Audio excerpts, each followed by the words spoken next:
Donald Glover. Let's talk about this literal Renaissance man that we've been blessed with in the past few years that has been putting out nothing but consistent, high-quality content. You can look at his early career in Community, where every scene he was in, he stole a spotlight. Or you can look at his music career, Childish Gambino, where he gave us this amazing moment.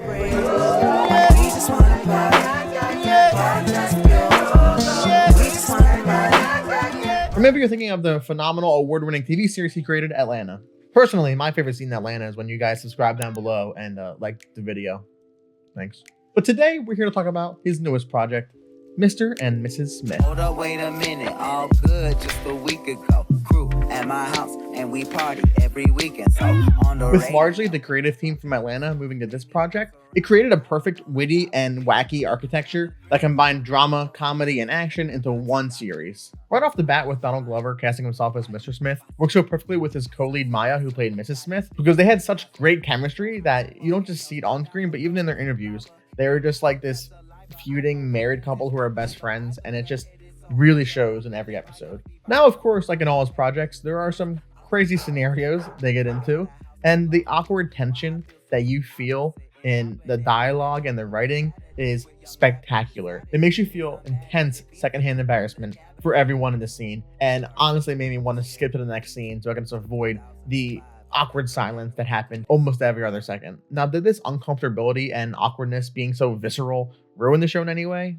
No. Before watching this show, you kind of got to understand the action takes a back seat, and even though it's a series about spies and there are some good action scenes, it definitely gets sidetracked to focus on the relationship and the connection between our two main characters. Now, without getting into too many spoilers, because I think you should watch it yourself, the show begins with Mr. and Mrs. Smith meeting for the first time, even though they're married. What did he say?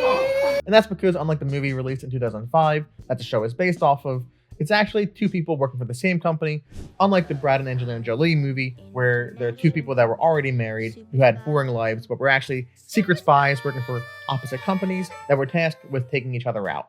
This time, we do get a little twist on that. So the Mr. and Mrs. Smith, or the John and Jane Smith, work for the same company and are put together in like an arranged marriage that works as their cover for all their missions. The first few episodes focus on this new couple who are complete strangers, now living in the same house, who are supposedly married, who now have to work together in a top secret spy organization to not fail any missions. And we find out pretty quickly, they only get 3 fails.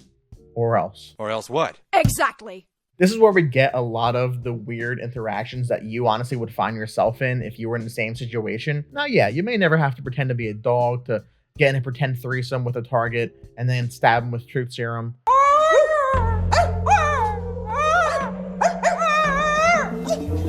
Hey, yo, what the?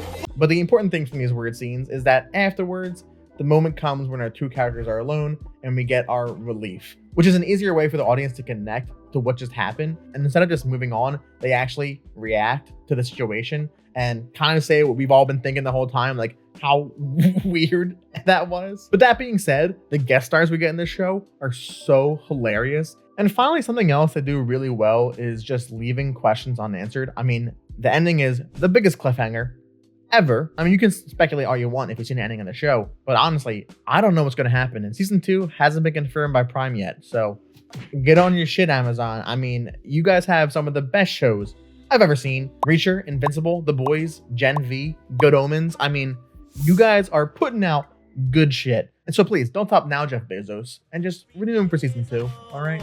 Jeffrey Bezos, you did it. But even besides the cliffhanger, we got other mysteries like who the company is and how many Mr. and Mr. Smiths are actually out there, because they interact with other agents who go under the same pseudonyms. So that begs the question, how big is this company? If they can make our two characters travel around the world and complete missions, how many other agents are out there that we may not know about? And if you've seen the show, which is my biggest question, how does the company, or Hi as they call him, which is the person that sends them the messages to do their missions, know so much? He's mentioned by other Smiths in the show to be this all-knowing godlike figure who just knows everything about our Smiths and what they're going to do, even if they don't know themselves. And more importantly, he pegs them against each other and will tell them secrets individually that can counter one of the missions and cause them to fail. So that makes me wonder what the larger picture is there.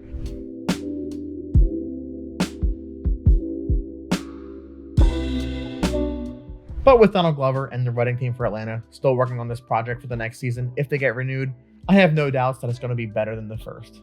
But if you guys do want a more in-depth review about each episode of the series, or if you have any thoughts on your own about the series or the cliffhanger, leave them in the comments down below. Make sure you guys subscribe to join our little community we got going right now. Leave a like, comment any video ideas you have for the future or any series you want to see me talk about. And as always, thanks for watching.